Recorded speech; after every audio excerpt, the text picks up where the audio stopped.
မင်္ဂလာပါရှင်ဒီနေ့မှာဆိုလို့ရှိရင်တော့ဒီတက်ကြတဲ့နဲ့အနက်အတိတ်ပဲဆက်နွယ်မှုအကြောင်းလေးကိုကျမတို့ group စီကနေပြီးတော့ presentation လုပ်သွားမှာပဲဖြစ်ပါတယ်ချင်းမှန်ပါရဲ့အနေနဲ့ကတော့ကျမ C2EZ ရဲ့ M2KU ရဲ့ HTT ရဲ့ 2LLB တို့ဖြစ်ပါတယ်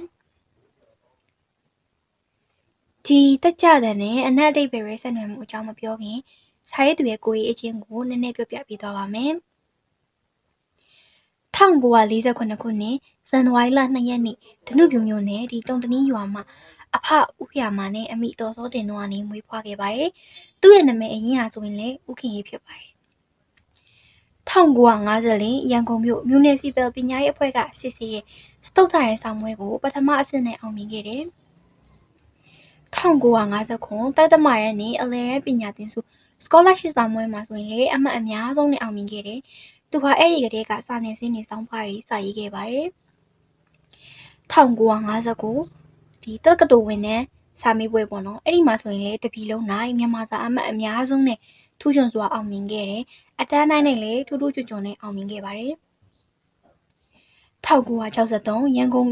ဒီ1963ခုနှစ်မှာဆိုရင်ရန်ကုန်တက္ကသိုလ်မှာဝိဇ္ဇာဘွဲ့အထွေထွေဂုဏ်ထူးကိုရရှိခဲ့တယ်1969ခုနှစ်မှာဆိုရင်မဟာဝိဇ္ဇာဘွဲ့ဂုဏ်ထူးကိုရရှိခဲ့ပါသေးတယ်2000အောက်တိုဘာ19ရက်နေ့မှာကျင်းပတဲ့ဒီရန်ကုန်တက္ကသိုလ်105ကြိမ်ပြဘွဲ့နင်းသဘင်အခမ်းအနားမှာဆိုရင်လည်းဂုဏ်ထူးဆောင်စာပေပါရဂူဘွဲ့ကိုချီးမြှင့်အပ်နှံခြင်းခံခဲ့ရပါတယ်1963ခုနှစ်ပသိမ်ကောလိပ်မြန်မာစာဌာန၌နီးပြရာထူးဖြင့်စတင်ပြီးတော့သူတာဝန်ထမ်းဆောင်ခဲ့တယ်လက်ထောက်ကတိခတွဲဖက်ပါမောက္ခရာထူးများနဲ့ပသိမ်ကောလိပ်ရန်ကုန်ဝိဇ္ဇာသိပ္ပံတက္ကသိုလ်ဒီတကုံတက္ကသိုလ်ပြည်ဒီဂရီကောလိပ်ရန်ကုန်တက္ကသိုလ်တို့မှာတာဝန်ထမ်းဆောင်ခဲ့တယ်1989တွဲဖက်ပါမောက္ခအဖြစ်တာဝန်ထမ်းဆောင်စဉ်ဒီပညာရေးဝန်ကြီးကနေပြီးတော့တာဝန်ပေးချက်အရဂျပန်နိုင်ငံရှိအိုဆာကာနိုင်ငံခြားဘာသာတင်တက္ကသိုလ်မှာဒီမြန်မာစာပါမောက္ခအဖြစ်2နှစ်တောင်မှတာဝန်ထမ်းဆောင်ခဲ့ရပါတယ်2000ရန်ကုန်တက္ကသိုလ်မြန်မာစာဌာနပါမောက္ခဌာနမှုအဖြစ်ဒီနိုင်ငံဝန်ထမ်းဘဝမှာသူအငြိမ်းစားယူခဲ့တယ်1989စာပေဗိမာန်စာမှုစုပြိုင်ပွဲများတွင်မြန်မာစာရုပ်ပုံလာစာမှုစုဖြင့်သုတပတိတာဝိဇ္ဇာပညာရပ်တွင်ပထမဆုရရှိခဲ့တယ်2000နှစ်40ဘဝမှတ်တိုင်များစာအုပ်ဖြင့်အမျိုးသားဆုဒီစာပတိတာဆုကိုလည်းထပ်မံပြီးတော့ရရှိခဲ့ပါသေးတယ်2003ထိုင်းနိုင်ငံထူလာလောင်ကုန်းတက္ကသိုလ်နိုင်ငံတကာရတစာပေဆွေးနွေးပွဲမှာဆိုရင်မြန်မာ post colonial literature 2004ထိုင်းနိုင်ငံဇင်းမယ်မြို့၌ကျင်းပတဲ့ဒီဘာသာစကားသင်ကြားရေးဆွေးနွေးပွဲမှာSam Foloni Chike in Teacher Myanmar of Foreign Language in Foreigner ကိုသူဖတ်ကြားခဲ့ပါသေးတယ်ဆိုကျမတို့တက်တန်ကြတဲ့နဲ့အနက်အဓိပ္ပာယ်အကြောင်းတွေကိုဆက်ပြောကြရအောင်ဆိုတော့တက်ကြတန်ကဘယ်လိုမျိုးလဲဆိုရင်ဒီမြန်မာစကားမှာနှုတ်တဲ့အတန်ကိုအနှိမ့်အမြင့်အဆွဲအပြက်ကွဲပြားပြီးရွတ်ဆိုလိုက်တဲ့အခါမှာဒီ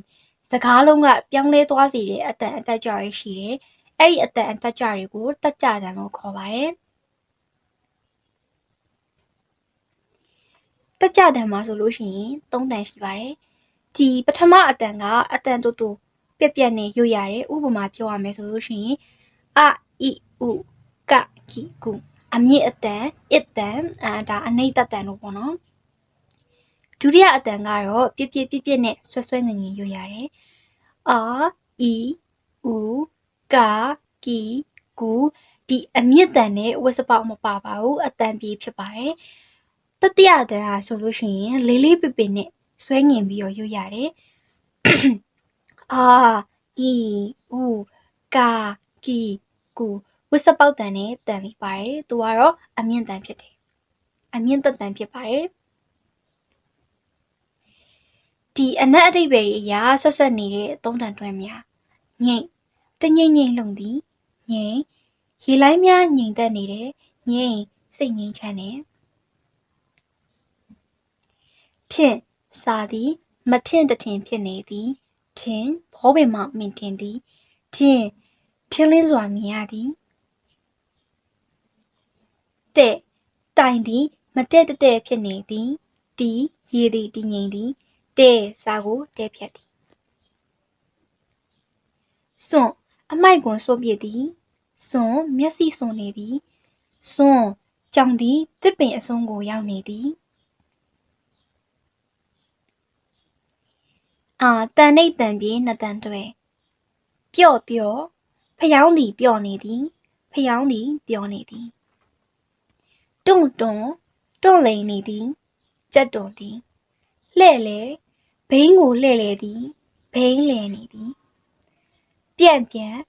အမွှေးတိုင်အနက်ပြန့်နှံ့လာသည်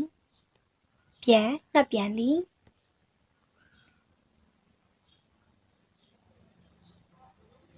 တန်ပြေတန်မြင့်နှစ်တန်တွဲကျိန်ကျိန်ဆဲဆိုကျိန်နေသည်စူပူကျိန်မောင်းနေသည်ခိုခိုခိုကတကိုင်းတွင်နားနေသည်ပစ္စည်းခိုးယူနေသည်ခိုင်ခိုင်ကျိုးကိုခိုင်မှစွာတုတ်ထားသည်မနာရန်ခိုင်သည်မှိုင်မှိုင်မြူရီမှိုင်နေသည်မိခိုးမိုင်းများတက်လာသည်တန်နှိပ်တန်မြင့်နှစ်တန်တွဲဖြန့်ဖြန့်သတင်းစာဖြန့်နေသည်ရေဖြန်းသည်ကွေ့ကွေ့စပိန်ကွေ့နေသည်စပိန်လက်ကင်များကွေးသွားသည်လှန်လှန်အုပ်ဆောင်လှန်ထားသည်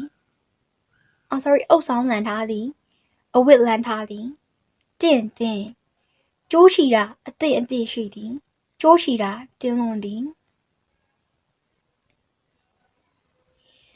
ကျမတို့ရဲ့ presentation လေးကိုအဆုံးထိနားထောင်ပေးကြတဲ့တဦးတစ်ယောက်ချင်းစီတိုင်းကိုကျေးဇူးအများကြီးတင်ပါတယ်ဒီကျမတို့ပြောသွားတဲ့ထဲမှာအမားတွေပါခဲ့သည်ရှိတော့လေဒါမေတ္တာထားပြီးတော့မှခွင့်လွှတ်ပေးကြဖို့ပြောကြရင်းနဲ့ဒီကျမတို့ presentation လေးကိုနှီးကုန်းထုတ်လိုက်ပါရရှင်